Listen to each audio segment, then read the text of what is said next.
Bom dia, Espírito Santo, és bem-vindo aqui. Hoje eu quero refletir junto com vocês sobre o livro de Neemias. Quero contar um pouquinho da história desse grande homem, desse grande líder que foi Neemias. Vamos fazer a leitura de Neemias 1 até o versículo 4. Depois nós vamos retomando alguns versículos. As palavras de Neemias, filho de Acanias, no mês de Quisleu, no ano 20º, estando na cidadela de Suzã. Veio Anani, um dos meus irmãos, com alguns de Judá.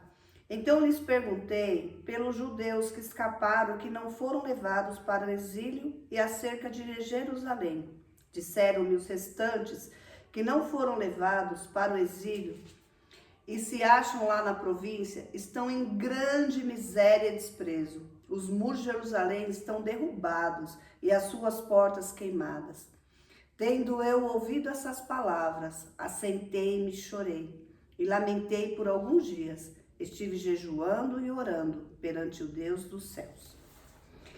Gente, só para a gente se localizar um pouco nessa história, o povo, no ano de 1586, ele foi levado cativo para a Babilônia. 1586 a.C. Ele foi levado cativo pela Babilônia. Quando a Babilônia invadiu Jerusalém, ela derrubou os muros, ela queimou as portas e ela deixou aquela cidade desolada. Por quê? Você já deve ter visto isso nos filmes antigos, que as cidades antigamente, elas tinham os muros que ficavam ao redor daquela cidade, que era um tema de proteção. Aí ficava lá os soldados em cima, né, os sentinelas, e ficavam olhando as pessoas que vinham chegando. Então as cidades, elas eram fortificadas, né? Eram como fortes, elas eram cercadas pelos seus muros e tinha aquelas portas enormes, né? Quando as pessoas chegavam, tinha ali os soldados, tudo, controlando quem entrava e quem saía da cidade. Só que quando a cidade foi invadida e o povo foi levado cativo, esses muros eles foram destruídos, eles foram derrubados. E as portas foram queimadas e ficou ali muito entulho, muito escombro, né? E isso, para pensar, isso foi no ano de 586 a.C. Se atente a esse detalhe do ano, que foi uma coisa que me chamou muito a atenção. Aí o povo ficou cativo na Babilônia por 70 anos. Depois o governo da Babilônia caiu, vieram outros governos. E a cidade lá destruída, os muros destruídos e o povo vivendo no meio daquele escombro, aqueles que não foram levados cativos para a Babilônia. E Neemias, ele não tinha nascido em Jerusalém, mas ele amava Jerusalém, ele sabia que pessoas da descendência deles estavam enterrados naquele lugar. Então, quando o irmão dele vem visitá-lo, que conta para ele que a cidade ainda está destruída, está desolada e o povo lá é miserável, é desprezado, aquilo causa uma grande tristeza no coração dele. Ele começa a chorar e ele vai e fala, e ele começa a orar, ele começa a jejuar. Aí o Senhor, ele vai e fala as seguintes palavras para o Senhor. E deixa eu falar uma coisa para vocês. Isso foi em 444 a.C. Então, veja bem, de 586 a.C. para 444 anos antes de Cristo, quer dizer que aqueles muros, aquela cidade, ela ficou desolada, ela ficou destruída por 142 anos. É muito tempo. Imagina, gerações nasceram num ambiente de derrota. Gerações nasceram num ambiente de penumbra, de falta de proteção, de falta de cuidado, sujeira. Porque você imagina, quando a gente faz uma obra, gera entulho. Imagina muros e mais muros, portas e mais portas queimadas. Então é ali, o tempo todo as pessoas olhando para aquele fracasso. E as pessoas meio que acostumaram com aquilo, nasceram naquele ambiente e viviam naquele ambiente. Mas Deus colocou ali, quando Neemias faz essa pergunta para o irmão dele, Deus coloca no coração de Neemias um sentimento de tristeza. De tristeza, porque ali o Senhor estava movendo Neemias para ser aquele homem que faria a diferença naquele lugar, naquela geração. E ele vai e fala com o Senhor assim, ó. Vamos continuar a leitura em Neemias 1, versículo 5. E disse: Ah, Senhor Deus dos céus, Deus grande e temível, que guardas a aliança e a misericórdia para com aqueles que te amam e guardam os teus mandamentos. Estejam, pois, atentos os teus ouvidos e os teus olhos abertos para acudires à oração do teu servo, que hoje faço a tua presença, dia e noite pelos filhos de Israel, teus servos, e faço confissão pelos pecados dos filhos de Israel, os quais temos cometido contra ti, pois eu e a casa do meu pai temos pecado. Temos procedido de todo corruptivamente contra ti, não temos guardado os teus mandamentos, não temos guardado os teus estatutos, nem os juízos que ordenaste a Moisés, teu servo.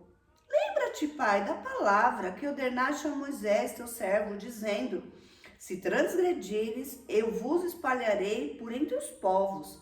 Mas se vos converterdes a mim e guardardes os meus mandamentos e o cumprides, então ainda que o vosso sejam rejeitados, estejam pelas extremidades do céu, de lá eu os ajuntarei e os trarei para o lugar que tenho escolhido para ali trazer, habitar o meu nome.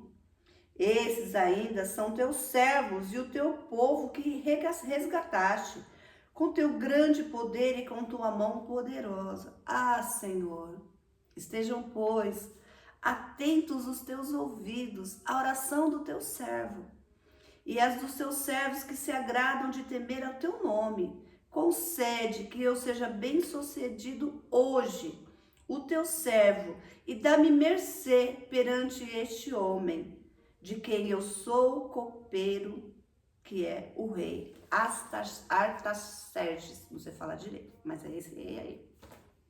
Então, olha, ali ele vai, ele lava a alma, ele conta tudo, ele fala: Deus, nós erramos, nós pecamos, nós não cumprimos as suas leis, nós não cumprimos os seus estatutos. O Senhor nos alertou que se nós fizéssemos isso, o Senhor ia nos espalhar pela terra. Senhor, mas o Senhor fez uma promessa, que o Senhor ia cuidar de nós. Então, ali naquele momento, o que ele está fazendo? Ele está sendo um homem muito sábio, ele está mostrando para Deus todos os erros dele. Ele está falando assim: não são só eles que pecaram, não, Senhor. Eu pequei, meus pais pecaram, todos pecaram contra ti. Mas hoje, Senhor, eu venho aqui, Pai, te lembrar de uma promessa que o Senhor fez para o nosso povo.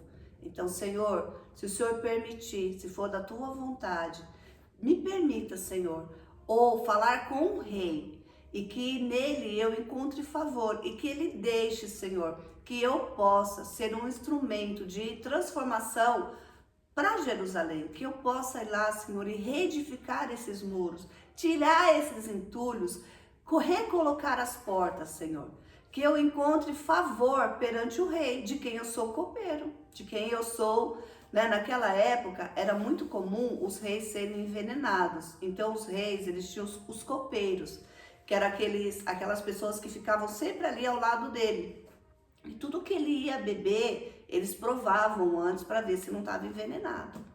Então ele está ali na frente do rei, mas olha, lembra lá no começo, no versículo 4, quando ele soube da situação, o que aconteceu com ele? Ele sentiu grande tristeza, ele começou a chorar, ele teve angústia.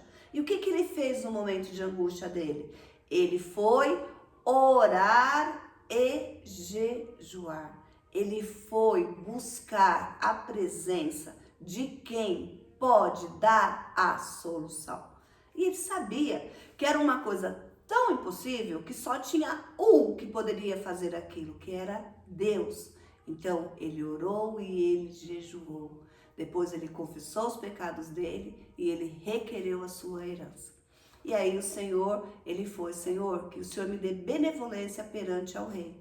E aí ele está ali servindo ao rei. Imagina, uma pessoa que está todo dia ao lado do rei, ela vai adquirindo uma certa intimidade com esse rei. A não ser, e o rei, ele não era um homem não era um homem maldoso. E aí ele chega na presença do rei, naquele dia ele está triste. E o rei percebe. O que aconteceu com você que você está tão triste hoje? Estou notando que o seu semblante está caído. Gente, olha como o nosso pai é extraordinário. Quando o nosso pai ele quer fazer alguma coisa, ele faz até com que o rei observe os seus sentimentos. Olha que coisa mais linda. E ali ele fala, ai, rei, meu senhor, como poderia eu estar contente sabendo que os meus pais estão numa terra desolada? E aí o rei vai e começa a conversar com ele. E ele fala, o que você quer que eu faça por você? Me peça. E aí ele fala, eu queria que o Senhor permitisse que eu fosse até Judá para, junto com aquele povo, reconstruir os muros e reedificar as portas de Jerusalém. Muros que estavam derrubados há 142 anos. Parou para pensar nesse número? Há 142 anos, geração vinha, geração ia, e aqueles muros estavam derrubados. As pessoas estavam vivendo no meio dos escombros há 142 anos. E um rapaz que nem nasceu lá, ele não nasceu na terra, lá na terra prometida, ele nasceu na onde o povo foi levado há muitos anos atrás como cativo. Ele nem conhecia aquela cidade, mas ele tinha um amor por aquele lugar. E aí ele fala, o rei pergunta para ele, quanto tempo isso vai demorar? Aí ele fala, eu preciso que o senhor me dê cartas, me coloque soldados para irem junto comigo. Eu preciso para que onde eu chegar, onde eu for passar, eu apresente essas cartas e eu seja bem-vindo e saibam que eu fui enviado por ti. E eu preciso também que o Senhor levante os donos das empresas de madeira, para que eu tenha madeira, para que eu tenha o material para fazer aquela reconstrução. Porque o povo lá é pobre, o povo não tem condições lá, não tem os materiais. Olha que grandeza, olha que sabedoria ali.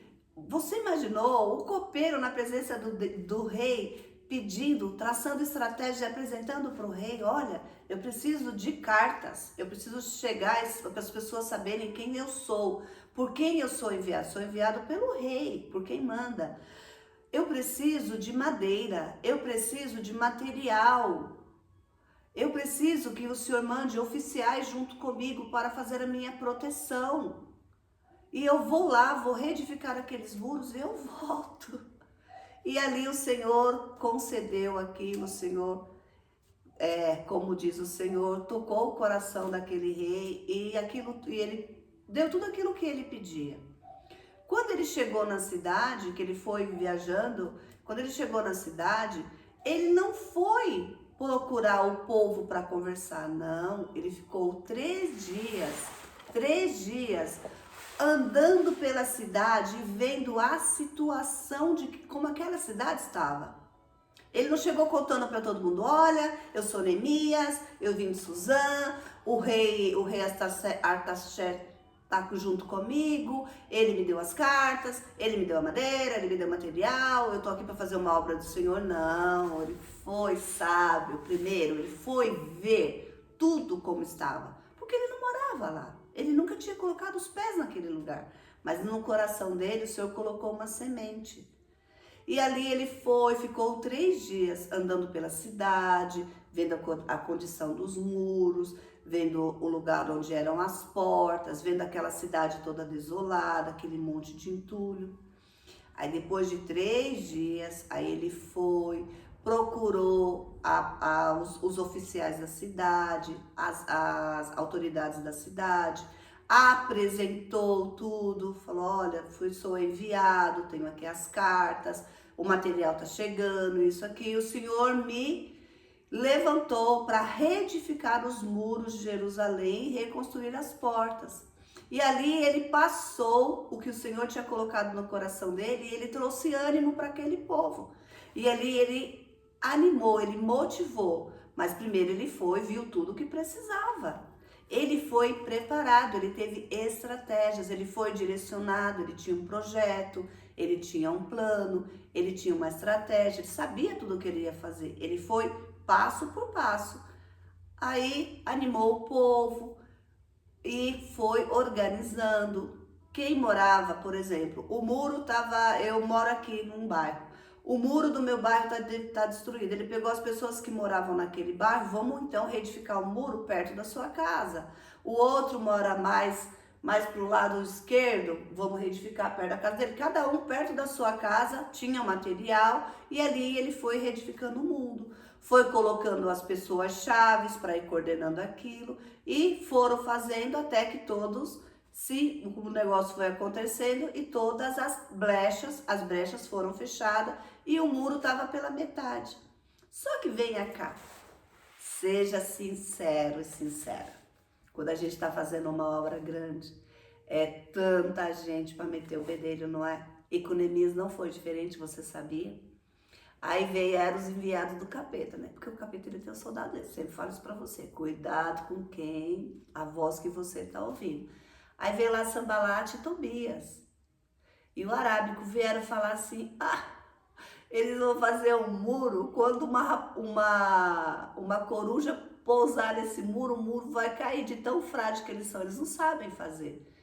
Mas mal sabiam eles que o rei dos reis, o Senhor dos senhores, estava junto com eles naquele projeto. E quando Deus coloca a mão, nada é menos que extraordinário. As coisas que Deus faz são extraordinárias. Vocês não vão conseguir, começaram a rir de Neemias, começaram a provocar o povo. Aí sabe o que Neemias falou?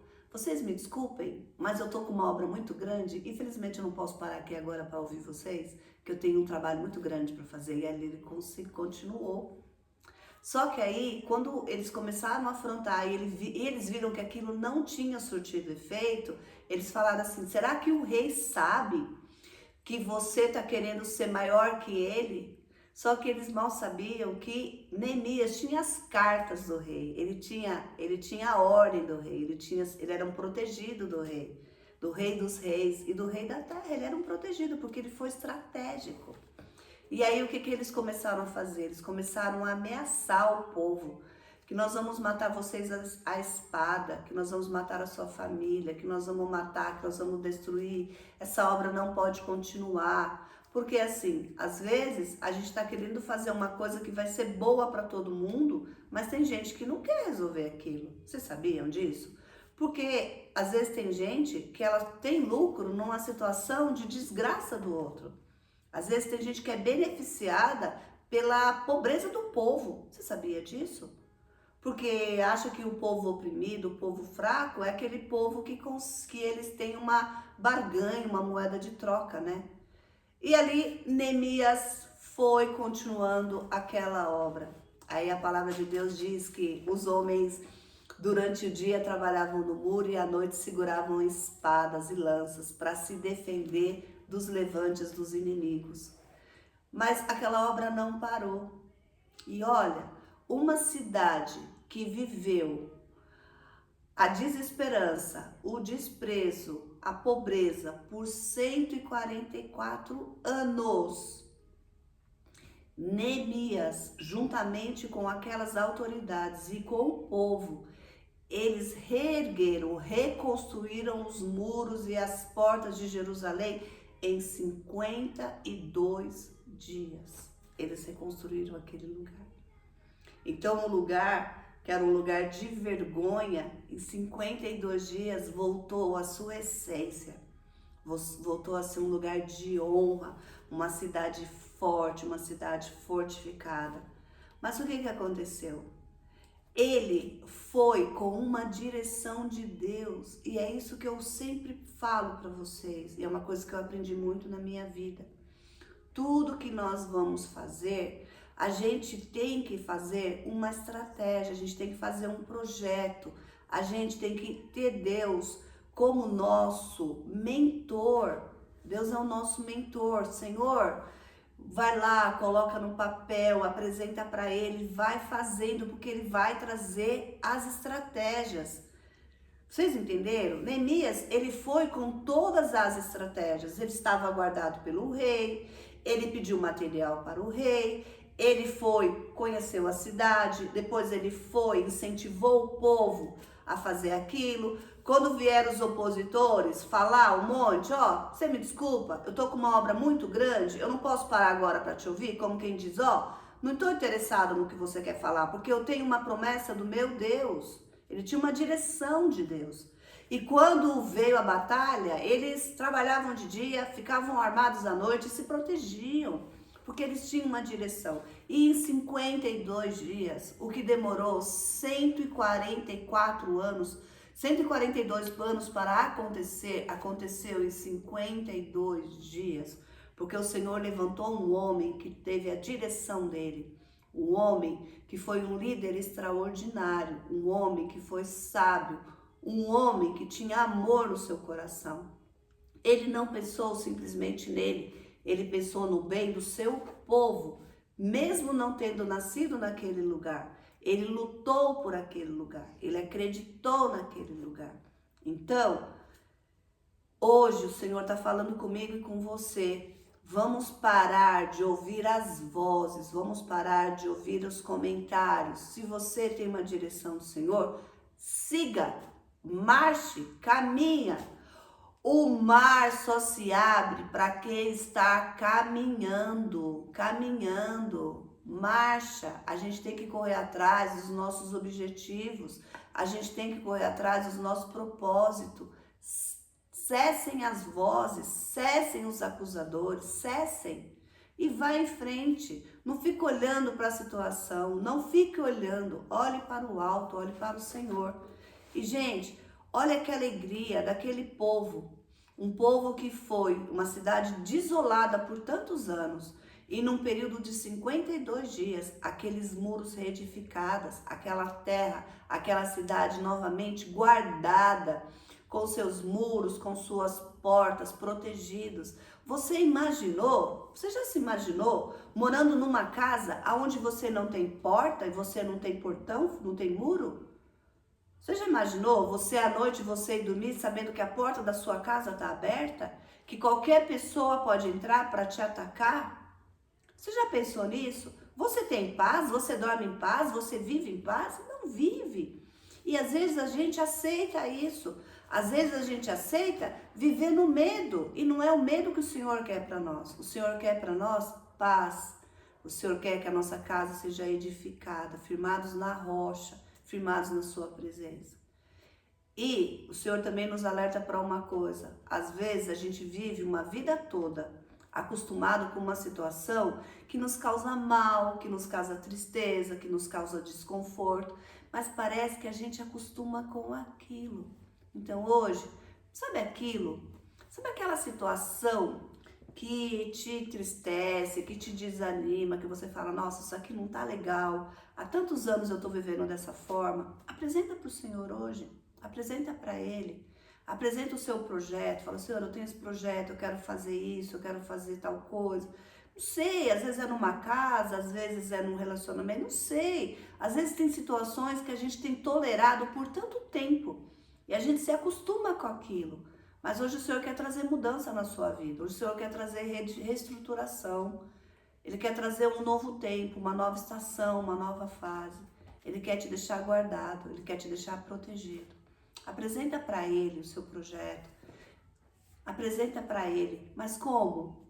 Orando, buscando, jejuando, clamando, confessando os seus pecados. Gente, ninguém aqui é merecedor, ninguém é maior que ninguém, todos nós pecamos, todos nós erramos, todos nós falhamos, mas todos nós temos promessas do Senhor. E às vezes a gente até se esquece das nossas promessas. A gente vai vivendo momentos de tanta angústia que a gente esquece daquilo que o Senhor nos prometeu. E a promessa só não vai se cumprir por sua causa, nunca por conta de Deus. Porque Deus, a palavra de Deus, ela não volta vazia. Mas às vezes o Senhor fez uma promessa tão grandiosa para você, mas você tem olhado para os escombros, para o muro derrubado, para as portas queimadas e você não tem conseguido enxergar que num ambiente onde há tanta tristeza, tanto desprezo, tanta miséria, cabe a você transformar num lugar de bênção, de vida, de cura, de restauração, de honra. O Senhor quer homens e mulheres honrados, abençoados. Que o Senhor transborde na sua vida, que Ele traga hoje a sua memória, aquilo que às vezes você já deixou lá esquecido no passado, mas Ele quer hoje dizer para você, filho, filha, levanta, coloca-te de pé, que eu vou preparando tudo. Fica bem, que o Senhor te abençoe. Tchau, tchau.